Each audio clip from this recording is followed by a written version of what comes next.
Today's workshop is called Taking Better Lecture Notes, and just a quick word about the one next week. It's called How to Predict Test Questions. This is the first one of 5 workshops in a row, I think it is, that all have that terrible T word in it, which is test or tests. So it's kind of a long series in how to become a great test taker, which always helps, okay? So that's what's coming up next week. Now, I wanted to ask everybody a question before we start. And again, participation is welcome in these workshops. We're talking about taking notes while teachers are lecturing today. So my question is kind of a simple one, but I don't know if you've ever thought of this. Why is it important or helpful for you to take notes while a teacher is talking? What's the whole point of even doing that? To remember? Yeah, one of the things that is the simplest way I can describe it is you want to take notes so that you don't have to rely on your memory later on. You could be a fantastic listener and you could concentrate really well on the teacher, but unless you have an amazing ability to remember that, 2 or 3 or 4 weeks later when you're studying for a test on that material, it's almost impossible to remember what a teacher said. That's why you want to rely on your notes. And if your notes are good and they're complete and you can study a lot from them, you should do better as a result. The class that I teach, which is Learn 11, the study skills course, my students are required on every test, among other things, to do a short writing, probably less than a page, where they describe in detail something that I've taught them in class, kind of like they're teaching it back to me. And very often, amazingly often, especially early in the semester, I get a student who writes as their answer, "I don't remember." And how many points do they get for that? The big 0, right? And so what they're basically saying is, I was there that day, it was like 3 weeks ago, I remember what you were talking about, I even remember what you were wearing, but I can't quite remember what you said. And they're trying to actually go back and remember. That's dangerous. So that's why you write it in your notes, so that you can go over it, and when the test comes, it's still fresh in your mind. That's the goal, okay? So as I mentioned a few minutes ago, I'm going to give you a handout that is sort of an outline of what I'm going to talk about. Hopefully I'll be able to get all the way through this today. There's always a lot that I would love to share and never enough time, so I'll go ahead and just sort of give you a bunch. You can kind of pass them back. If there are extras back there, you can just hold on to them and I'll get them at the end. And actually, let me put some here in case people show up late. Okay, so in order to take better lecture notes, there are 7 things listed here, a couple of little sub-points, so this will hopefully be easy for you to follow. People who are really good note takers, and there aren't that many of them actually, because that's a skill, end up doing almost all of these things regularly. It's just a habit. People who are not good note takers don't do any of these, or maybe they just do one. So if you can learn to do them, you'll be better at note-taking than most people. The first one on the list has nothing to do with taking notes in class. It just has to do with preparing for lectures. There are 2 suggestions there, and I don't know if anybody here does these already or not, but they're actually very simple but very helpful when the lecture starts. The first one of these, so this is the little sub-point under number 1, is to review the notes. And what notes are we talking about here? Right, the previous notes from the last time you were in class. Most teachers, when they lecture, when that's their main way of teaching, when they come into the classroom, they put everything down, they might take roll, and then usually they don't review a lot. They just sort of hit the ground running right where they left off the time before. If it's been 5 days, if it's been a week since you were in there last time, it's really hard to remember what the teacher was talking about at the end of class, and as a result, there's hard to focus at the beginning. So if you were to spend 5 to 10 minutes before class, right before or earlier that morning or even the night before, just kind of remembering that, it helps. And then the other one that's part of that is previewing the textbook. And so if you have a teacher who lectures basically from the textbook, So every time you go, there's a chapter covered for you to spend 15 minutes before you go to class and become familiar with the main terms, the summary, all of that. It helps you when the teacher talks to start following them right from the beginning. It's kind of warming up your brain. And so these, again, might take a total of 20 or 30 minutes to do, number one, but it actually helps a lot when the lecture begins. So this is a very basic one, and there's a lot more that I could say about that, but I'm going to go ahead and move on. The second one on the list is something that I always explain to my students early in the semester, very early, and that is, when in doubt, write it down. That's my rule for note-taking. Are you able to write down everything the teacher says? No, unless you are the fastest writer ever. So that means all the time while you're listening to the teacher, you have to make choices. Should I write that? Do I not need to write that? And sometimes it's really hard to tell whether you should write something or not. Is that important or not? Some teachers are really good about telling you, this is really important, write it down. That's nice. But most teachers don't do that. They just talk. And so one of the reasons that you want to do these things is so that when you get to class and you listen to the teacher, you already have an idea of what's important in the book or what was made important last time, and then you can make good choices. But the other part of this is, if you're ever in a class and the teacher's talking fast and you're trying to write things down and you're trying to decide, if you get to a point where they're saying something and you hesitate and you think, should I write that or not? What's the best thing to do? Write it down. Okay, it's much better to make a mistake on the side of writing too much in your notes rather than not enough. And oftentimes in my class, I see students looking at me and paying attention to me, and so that's nice to see. But then I make several points in a row, and I look, and they just are sitting there, just like it's a conversation, and they're listening to me, but they're not writing any of it down. That makes me always very nervous because there may be a test 2 weeks or 3 weeks later, and I know that most of them aren't going to remember anything of what I said. If you write it down, as I said before, you get to go back and review it later. So if you're ever wondering, it's like 50-50, should I write that or not? Go ahead and write it. If you're pretty much sure it's not important, go ahead and skip it. But it's better to write too much than not at all. Okay, so that's very simple principle number 2.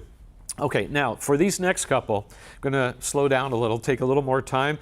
Number 3 is my main advice that I give students about note-taking, and that's to go on a diet, which sounds like a very strange suggestion. Anyone want to guess what I mean by that? I guess. Mm-hmm. I was thinking maybe thin down your wording. Yeah, that's right. When somebody goes on a diet and they lose a lot of weight, what happens to their body?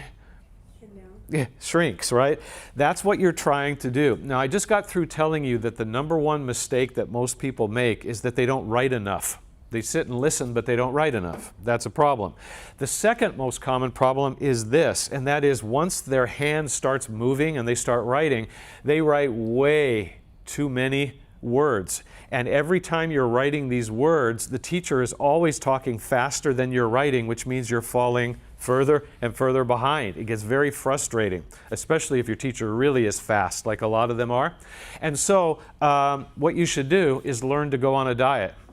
There are actually several ways to do that, but I'm going to show you one and kind of illustrate it and then give you another one, 2 ideas, okay? The first one, so again, this is under number 3, is to learn how to use abbreviations a lot when you take notes. Most of you who take notes now probably use a few of those, but I want you to learn how to use even more. And so I want to ask a question before I show you what I have in mind here. Some people I ask, do you use abbreviations when you take notes? And they say, oh no, I would never do that. And I ask them why, and what do you think their reason is? Forget what the abbreviation. Yeah, they're terrified, and this is a good fear. they're terrified that they're going to forget what that's an abbreviation of, and then when they go back to their notes, they don't even understand them. So that's a problem, okay? But I have something in mind for you, so let me show you this. If you were in a history class and you walked in on the day of the lecture and your teacher said, today in class we're going to talk about the period of history in our country after the Civil War, which was called Reconstruction. So that's the whole subject of the lecture. Well, you're going to have to write that word Reconstruction a lot. You don't want to write that a lot. It's a very long word. And also, and some of you who are taking more technical classes, if you don't know how to spell a word, that slows you down even more because you're trying to get it right. So I want to write the word Reconstruction here, and I know how to spell it, so that makes it faster. But just look, you don't have to time it on your watch or anything, but look how long it takes me, even if I write fast, to write that word.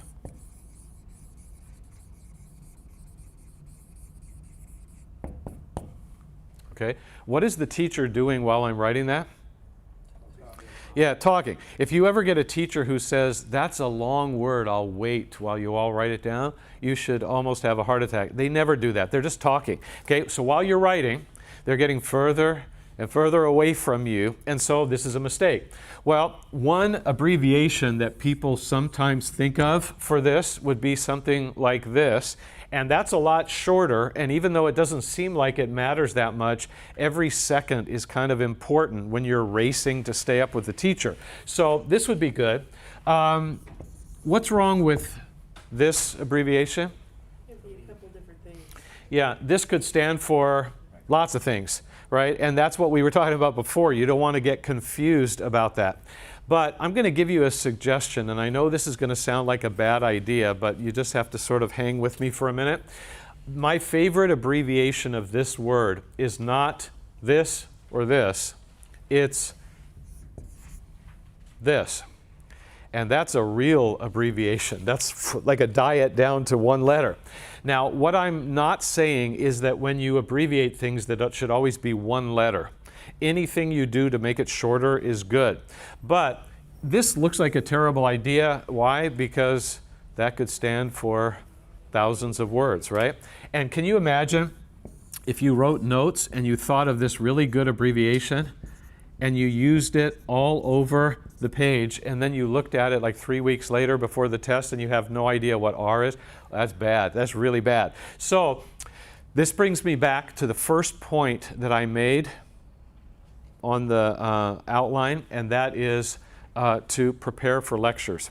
One of the things a lot of people do, which doesn't take very long and is very smart, is that when they're looking through their notes or their textbook, especially their book, and they happen to notice that there are certain words that keep coming up over and over again in the book because it's the main subject of the chapter, they realize, when I go to class tomorrow or later today, I'm going to have to write that word a lot, and I don't want to write it.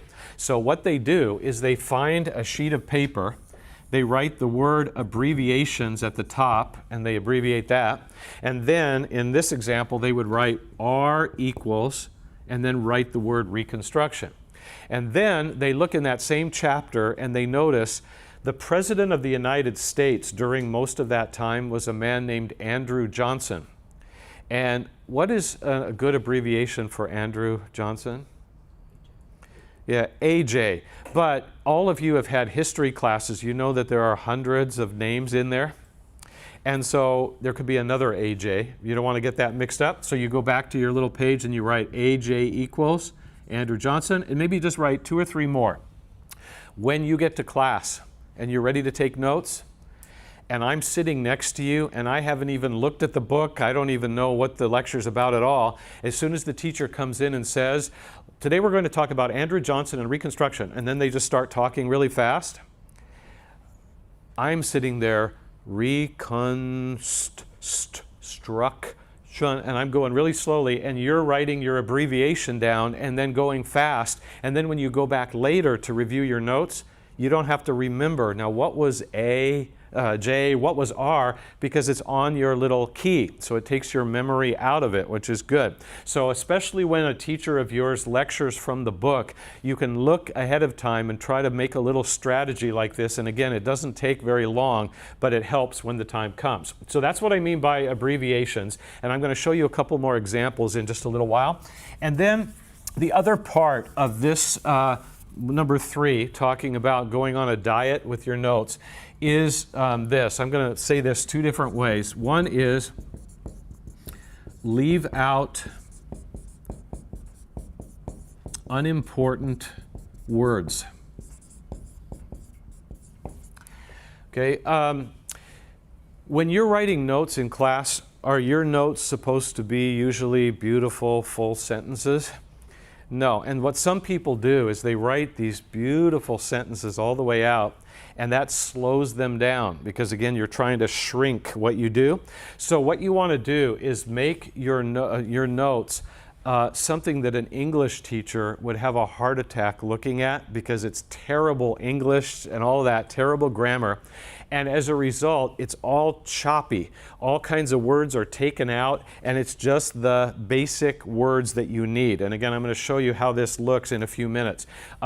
People find this sometimes hard to do at first because they're thinking, all right, you want me to use abbreviations and you want me to leave out unimportant words. So they're trying to listen to the teacher and write good notes and remember to use abbreviations and remember what words to take out, and it just seems like it's too hard. But if you practice it enough, you start getting really good and really fast at it. And again, I'm going to show you what it looks like actually in writing in just a little while. So these are the 2 parts of going on a diet.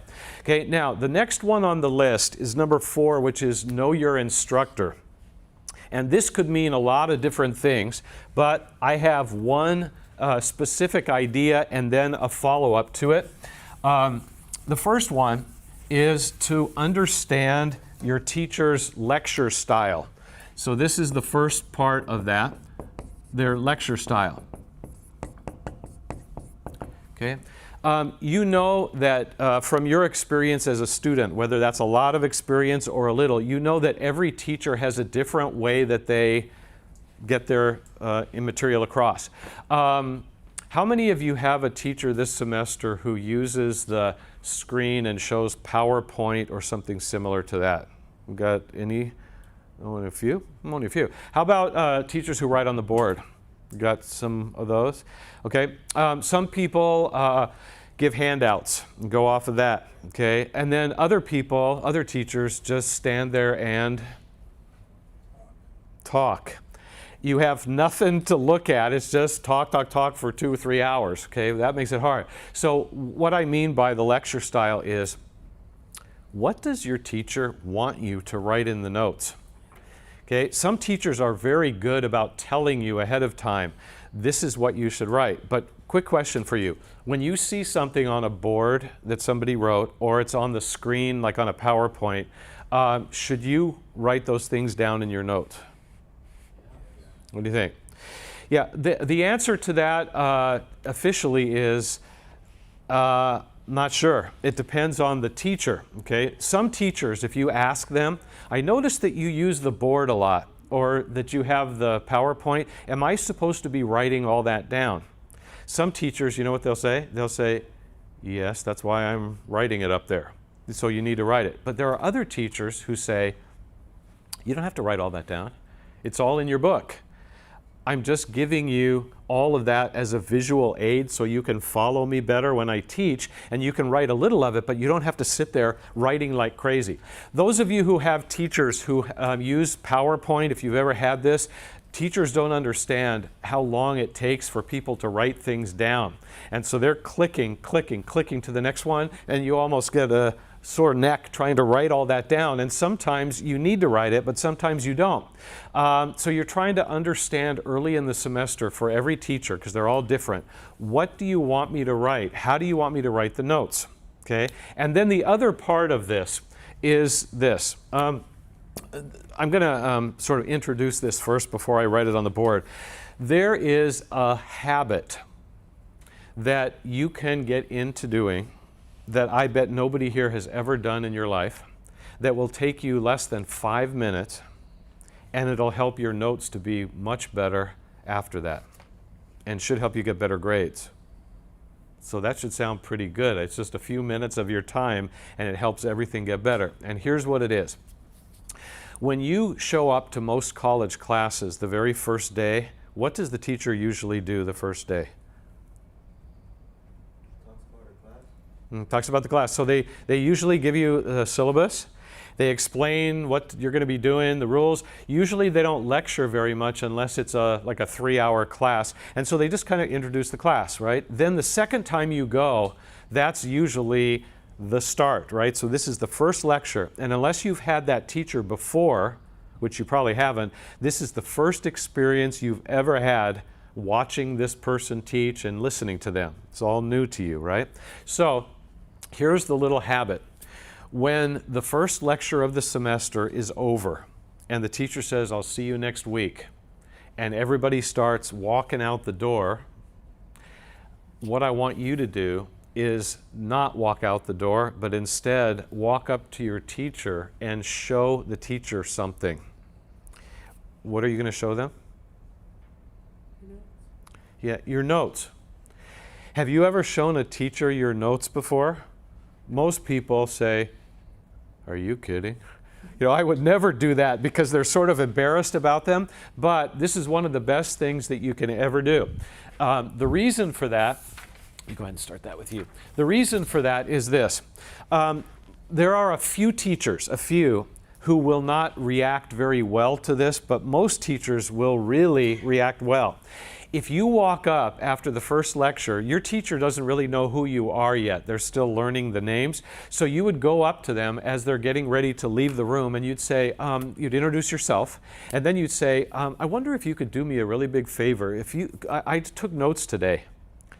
I don't have any idea if these notes are good for what I need in this class or not. So could you just take a minute or two and look at the notes and just give me an idea of whether I'm on the right track or whether they're way off.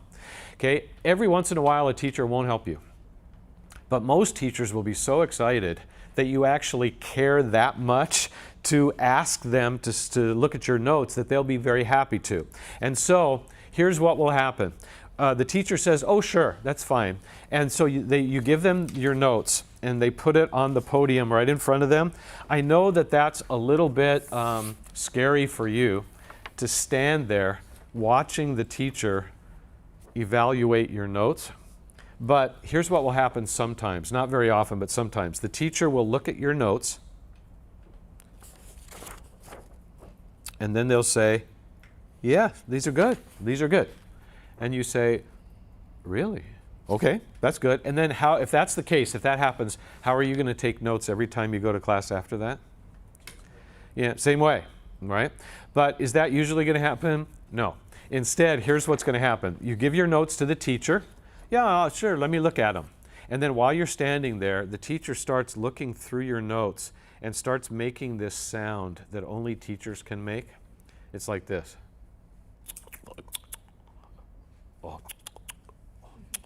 And they'll look at you and say, no, these really aren't very good. Now, if they say that to you, I know what you want to say back. You want to look at them and say, well, if you just talk slower, then I could, whatever. And this is not time to get into an argument. That's bad. But what you do is this, and a lot of students have taken me up on this and have done it. They said, oh, these notes really aren't that good for this class. And they say, no, they're not. Can you show me an example of where I messed up? And so here's what the teacher might do. They might look on your notes and they say, okay, see right here, you wrote this little phrase in your notes. And you look at it and say, yeah, there it is. Looks good. I wrote that. And they said, I'm glad you wrote that because I put it on the board. But they'll say, I talked about that subject for over 10 minutes. And that's all I see on your paper. There are no notes about it at all. And so you might say, well, the reason I didn't write anything down is that you were just giving examples, and I didn't really think it was that important to write the examples down. And so the teacher might say, in this class, whenever I say the words for example, write the next thing that I say. So in other words, they're teaching you how to take notes for them. And every teacher's different for this. And so if you show them bad notes and they point out how to make them better, then your notes after that should be better, and then your grades should go up. Here's what people do all the time, which is kind of sad. They go first lecture of the semester, they take notes, and the notes are really bad. They don't know they're bad, but they're just bad. The next time they come, how do they take notes? Same way. Same way. Bad, bad, bad, bad, bad, bad. And then they gather all their notes, their bad notes, to study for their first test. And how do they do on the test? Bad. But if they take notes, bad notes once, and then they fix them from then on because they know what the teacher said, then their notes are better, better, better, and then their grades usually are better also. So the little section there under Know Your Instructor would be, you could say it this way: show the notes to the teacher early in the semester for evaluation. That's probably the best way to say it. You could do that even now. I know it's the 7th week, and it would have been good to do it like the 1st or 2nd week, but if you're taking a lot of notes in your class now, and you're not even sure if you're even close to being what you're supposed to be as a note taker, it wouldn't hurt even now to go up to the teacher afterward and say, this is how I've been taking notes all semester. Should I change something, or do these look good? And then just let the teacher tell you, and it'll help a lot. Okay, so that's the concept of Know Your Instructor. Any questions on any of these 4 so far? We're going to get to the last couple, which are important, but want to make sure you're all clear on those. We're good? Okay. So the number 5 on the list is use a good note-taking system or method. There are actually a lot of ways to take notes. And when I ask students this question, I almost always get the same answer. I say, when you take notes, what method do you use? And most people look at me, what method? And I said, yeah. They say, well, mine. In other words, I just sort of write stuff. I kind of made it up. In order to be a good note taker, because every teacher is different, you need to have more than one way of taking notes. If you had like 3 or 4 different ways, that would be good. One of those ways would probably be your favorite one, and it would usually work, but you're going to get into a class where that just doesn't work, and it's good to have plan B and plan C. Well, the one that I want to show you, some of you may be already familiar with, but this method of note-taking actually works very well for a lot of students. It's not perfect, and it doesn't work for everyone equally, but it has a good track record. So I want to go through this with you for a couple minutes and teach it to you. And then I'm going to show you an example of this so that you can really get a good idea of how it looks in practice. Okay? Oops, excuse me. Okay, so this is called the Cornell note-taking system, and you can always read the information, these steps, later on. But for right now, to make this easier, I want you to go ahead and turn to the back side and look at the little diagram there, okay? And so what I want to do, this is just a kind of a visual aid for you. I want to show you how notes are taken this way, and then I'm going to give you an example and show you why they're helpful for a lot of students, okay? So here's what you do. To take notes in the Cornell method, normally, unless you have very strange notebook paper, your paper has a little margin on the left side, right? And so what you do to do this is you go up to the very top line, and you do this ahead of time, and you have to prepare your paper. And it takes 5 seconds to prepare it, so it's about as easy as it gets. You go up to the top line, right at the margin, you go in about 1 more inch, and then you draw a line down, you stop about 5-6 lines from the bottom, and you draw another line across. And you just do that on every piece of paper that you're going to use. So that's pretty easy. When you've drawn these 2 lines, you've divided your notes into 3 parts. This big part right here, which is where you're going to take notes during class, and then this wide margin and this bottom part, and you're not going to do anything with these during the lecture. This is for afterward. And so then when the teacher starts teaching, you're going to be writing notes in this section, and the one difference between the way you may take notes now and the way this asks you to is that you're going to be writing some things right here at the margin, and you're going to be writing other things in further on the page. And so what goes here at the margin is what it is listed right here. And by the way, when you do this with your notes, you're not supposed to write the words main idea and supporting details on the paper. It just shows where they go. Again, it's kind of a diagram, but here's the way this looks. The teacher is going to be a history teacher again, and they're going to teach you today about many causes of the Civil War. So that's the subject of the lecture. First thing they say is, the first cause of the Civil War in this country was the economic problems in the country at the time. So that's the first main idea, the first subject. You write that here. Then they give you details, probably more details than you want. All those details get written here. Then they say, let's go on to the second cause of the Civil War, which was slavery.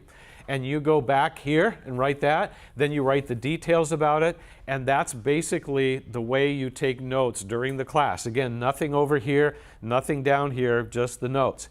And one quick question about this, and that is, we talked about the idea of trying to go on a diet with your notes as much as possible.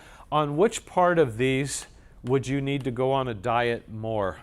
The main ideas or the details? Yeah, the details. And the reason is because you want to make sure you get the main ideas really clearly down. It's the details that most teachers fire at you way too fast, and that's where you have to abbreviate, leave out unimportant words. And again, I'll show you an example of this in a little bit. Now, if you're still taking notes when you get down here near the end of the class, the bottom of this page is not here, because you're saving this for later. It's right there. Then you would go to another piece of paper or the back side and just keep doing what you're doing with those two lines written. And that's how you take notes during the class. Okay, when the class is over, then it's time to review. And part of the way you review is to fill this out, and the other one is to fill this out. And I'm going to show you examples of that as we go. When you look here at the diagram, you see that off in this left margin, it talks about key words or titles. And then at the bottom, it's a summary. So what does that exactly look like? Well, if we take this as an example, let's say that you wrote in your notes, one cause of Civil War was economic problems in the country. Right across from it after class, you would write the same thing that you wrote here, except just shorter, just a few words, like a title. So you might write economic problems. And then you'd slide down and read second cause of Civil War was slavery, and you'd write the word slavery here, and then you do that all the way down. So that's what these titles look like. And then the last thing you do is to write a short summary, just a couple of sentences, where you name the main ideas again and maybe give a couple of details. And then when you're done, that's it. That's kind of the package deal. All right, now I want to show you an example of how this works, and then I'm going to give you sort of an explanation of why this tends to help a lot. Okay, so let me go ahead and give you this. This should look at least sort of familiar to you, okay, because it's the same form as what I just explained, but this is what it looks like, again, actually having been taken. Yep. I think that's right. Okay, so these are notes from a lecture in a biology class, and they all deal with poisonous animals, as you can see there. And so the person who took these notes wrote the main ideas, which were the animals that were being discussed, and then all kinds of details about each one. Went back out to the margin, details, back out, etc. Same form. All of this on the left, all of this on the bottom, again, was not touched during class at all. I want to have you take a look at all of this, and I know that you haven't actually heard this lecture, but I just want to show you a few things. I talked about leaving out unimportant words, abbreviating. If you look at the very top of the page where it says arrow poison frog, the very first fact listed there, even though you've never heard this before, I bet you can figure out what it says. What does it say? Rainforest. And what's the other part?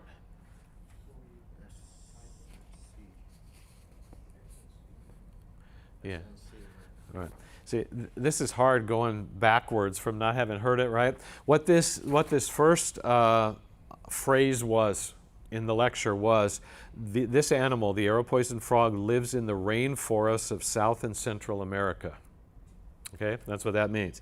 And there are 40 types. They're all less than 2 inches long, et cetera, et cetera. Okay, so rather than writing, they live in the rainforests of South and Central America, which would take you forever.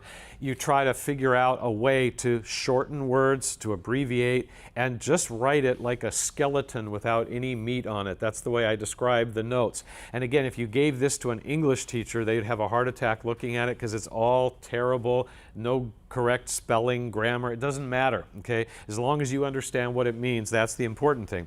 Also, remember I said a little while ago that doing a little research ahead of time and figuring out some abbreviations you're going to use is very helpful. Well, if you look in the upper corner of the page, you see where it says P equals poison. This person knew that this lecture was going to be about poisonous animals, and they thought, I'm going to have to write the word poison, poisonous, poisoned all the time. I don't want to write that. It takes too long. So they came up with a little key that every time they have to write any of those words, they're going to just put a capital P. And if you look down the list, you see a lot of capital Ps, and that saved precious seconds that they could use then to keep up with the teacher. Again, it's like a race that you're trying to keep up. So this is the way the notes actually look, and then there's a summary at the bottom which mentions the names of the 3 animals again and gives a few little details about each one. Okay? Now, everything that you see here should look familiar based on what I taught you about this, even though I went through it quickly. There's one thing, though, on here that should not look familiar because I didn't say anything about it. What is that? Yeah, besides the summary, is the numbers. Okay, I didn't say anything about numbers, so what is that? Well, I'm going to show you that in a second. Turn to the back side, if you would. These notes are exactly the same as these. Everything is the same, front and back, except one big thing, which is all these little words out to the side. Okay, so if you take a quick look back at your outline for this workshop, you see number 6 there, which says review your notes interactively. Now, how do you think most people review their notes? When they go back to study them, what do you think they do with them? Or what do you do with your notes? Yeah, how do you review them? Yeah, what most people do is they try to read them, figure out what they wrote, and then if they have time after that, what do? Read them again. And then if they have time, they read them again. And they just hope that if they look at it enough that somehow it'll get in their brain and they'll remember it for the test. Well, that's studying your notes, reviewing them, but it's not the best way to do it. The best way to do it is interactively, and what that means is this. And I'll show you this example. We take this that's already been taken in the Cornell method and take a blank sheet of paper or your hand or a book or whatever, and you cover up the entire page except for that left column. And then you read the first title out loud to yourself, and then what's the next thing you do? Yeah, you test yourself, right? So you say, okay, and that's what these numbers are. I'm supposed to know 7 things about the arrow poison frog. What are they? And you actually test yourself, and then when you're done, you go back and say, okay, I got that one, I got that one, I got that one wrong. So you make a little note. I forgot that one completely. And so that's what interactive means, is that you're testing yourself, not just staring at them, but testing yourself. And when you cover up the majority of the page, what is this page more like now as a study tool? What do you have? What do you use as a study tool that has 2 sides to it? Yeah, flashcards, right? So you test yourself and you try to learn what's on the back. Well, you don't even have to do that with these because they're actually already in that form. You have one side and the second side. And then even better than that, even though it's not necessary or required, when you go to the other side, it's a lot easier to test yourself when you have these little words that prompt your memory. Because if you're on the front side, you're just saying, okay, I'm supposed to know 7 things about the arrow poison frog. What are they? And you're trying to remember. Here, you're actually able to say, okay, where do they live? How many types are there? What's the size? And it makes you learn the material faster. And so you always know if your notes are good. if you're able to go back to them later and test yourself from them to get ready for the test. And if you can't really test yourself on them at all you can do is just look at them, they're not very helpful. So this format, the reason I like this format a lot is because then you're able to fill things out on the left and then cover up and test yourself and see what you know and what you don't know, and then keep testing yourself till you know it all, and then when the test comes, the real one, you should do very well. Okay, so that's the meaning behind studying the notes or reviewing it interactively. Okay, and then the last thing that I wanted to share with you just for a couple minutes has to do with number 7, which is type or rewrite your notes. And by the way, I should say one more thing about this Cornell method that's kind of important, and that is this method of note-taking does not work equally well with every teacher. The kind of teacher that this works the best with is a very organized teacher who seems to be following some kind of an outline when they teach. All of you, I think, have had teachers like that where everything is just step to step to step, but all of you have probably also had at least a few teachers. They didn't teach that way at all. It seemed like they were making it up as they went along, and they're just all over the place. It's really hard to take notes in this method when the teacher talks about one thing and then a second thing, and then they say more things about the first thing, and they're just all over. So if you have an organized teacher, this works great. If your teacher's not like that at all, then you may need to figure out another way to do it. But this is something that's kind of important for you to know. So as far as number 7 goes, and by the way, did the sign-in sheet make it to the back? Okay, just want to make sure. Oh, that's right, somebody brought it up. I want to take a look at these before I have you go. Type or rewrite your notes. Do you think if you took time to type up your notes on your computer or rewrite them on paper that they would be better than the notes you took originally? Yes. You know, the chances are really good. The answer is yes. Okay, and so everybody kind of understands that. But then I say, okay, so why don't you do that with your notes?